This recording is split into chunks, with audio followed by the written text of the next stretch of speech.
kulan wacan oo wanaagsan daawadayaal meel kastoo aad joogtaan halkan waa barteena bilan wararka maanta aan idiin heynana waxaa kamid ah maxaa looga hadlay shirkii golaha wada tashiga qaran ee xalay ay yeesheen ra'iisul wasaare Roble iyo sidoo kale madaxda maamul goboleedyada dalka iyo sidoo kale gudoomiyaha gobolka Banaadir ra'iisul wasaare Roble oo ka soo horjeestay tallaabo uu qaaday madaxweyne Farmaajo ka bilowday dhacdadii Abriil 2018 ee halkan ka dhacday airportka waxaan rabaa inaan u muujiyo inaan ka xunnahay waana ka raali galinaynaa walaalaheen laba dalo walaala ayaan nahay midowga musharaxiinta oo taageeray go'aan uu ku dhawaaqay ra'iisul wasaare Roble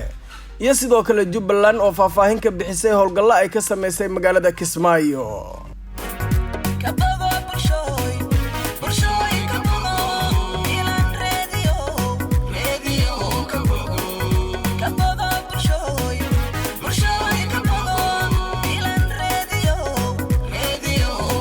واسبتي تاريخ ay ku beegan tahay 8 bisha koobaad sanada 2022 waxaan ku bilaabaynaa maxaa looga hadlay shirka golaha wada tashiga qaran ee xalay ra'iisul wasaare Roble uu shir gudoomiyay waxa soo gabagaboway kulan ay xalay hotel Dekala ku yeesheen madaxda maamul goboleedyada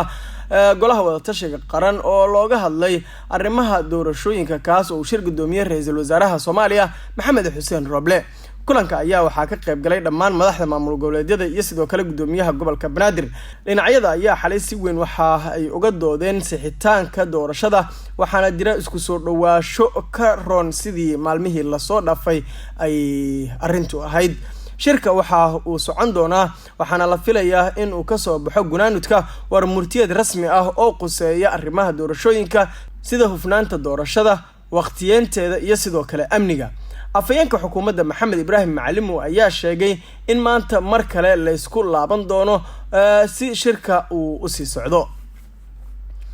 ra'iisul wasaare Roble ayaa ka soo horjeestay tallaabo uu qaaday madaxweyne Farmaajo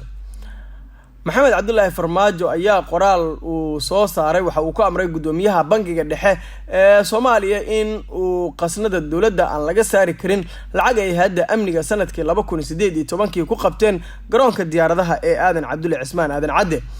Farmaajo ayaa sheegay in lacagtan ay dalka ku soo gashay hab aan waafaqsanayn hanaanka maaliyadeed ee dalka iyo sidoo kale shuruudaha caalamiga ee isku gudbinta lacagaha taas oo taabanaysa amniga qaranka iyo xasiloonida dhaqaale ee dalka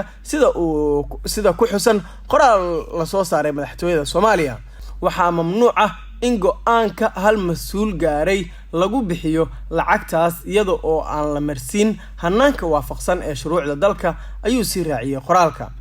qoraalka Farmaajo ka soo baxay kadib ra'iisul wasaaraha Soomaaliya Maxamed Xuseen Roble ayaa jimcihii shalay ahayd dawladda Imaaraadka Carabta ka raali galiyay dhacdadii ay ciidamada amniga dawladda Soomaaliya kula wareegeen lacag ka timid Imaaraadka oo laga soo dejiyay garoonka Aadan Cadde ra'iisul wasaare Roble ayaa dawladda Imaaraadka u ballan qaaday in lacagtaas wali ay ku jirto gacanta dawladda Soomaaliya dibna loogu celin doono dawladda Soomaaliya ayaa bishii Abriil ee sanadkii 2018 waxay garoonka diyaaradaha ee Aadan Cadde ee Muqdisho ku qabatay lacag ku dhawaad $10 milyan oo ay siday diyaarad ka timid Imaaraadka Carabta lacagtaas ayaa safaaradda Imaaraadka ee Muqdisho waxa ay ku sheegtay in loogu talagalay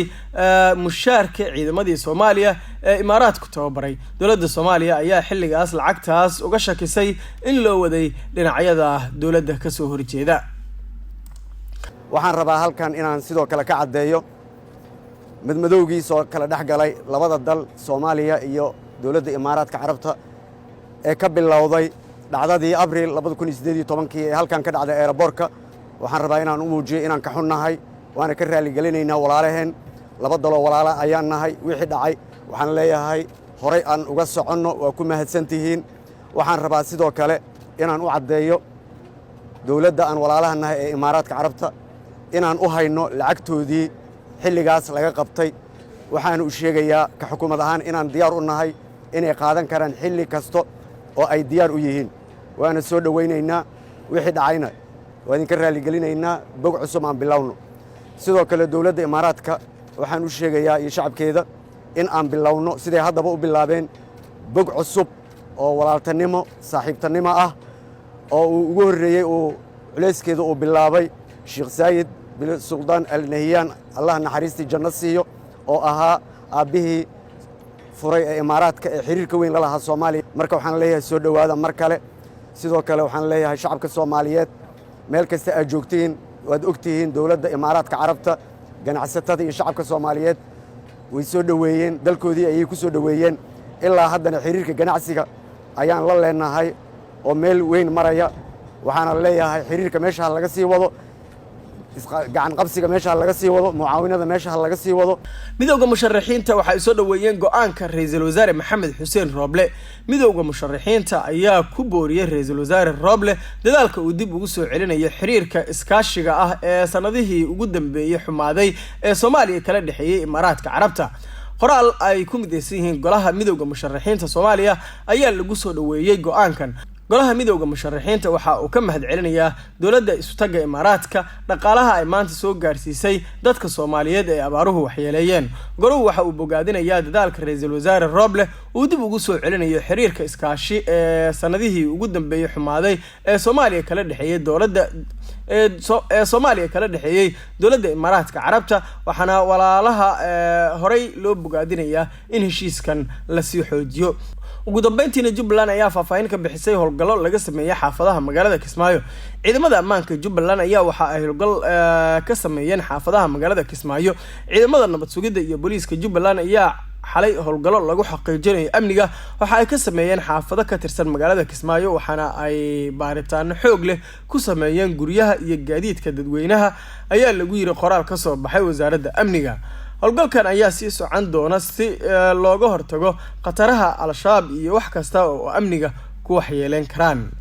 waxa uuna bulshada Jubbaland ugu baaqay in aysan ku kalsoonaanin wararka lagu xagal daacinayo amniga si hufanna ay ula shaqeeyaan ciidamada ammaanka ayaa lagu yiri qoraal uu soo saaray afhayeenka wasaaradda amniga Jubbaland Jaamac Axmed Cali gudaha warkii aad ka daawaneyseen barteena Bilan Radio waa naga intaas daawaday waad ku mahadsantahay daawashada muuqaalkan haddii aad nala joogtay ilaa dhamaadka si gaar ah ayaan kugu mahad celinayaa si aad noo dhiirigelisid fadlan boggeena like saar sina share garee muuqaalka si saaxiibo badan u gaaro mahadsanid daawade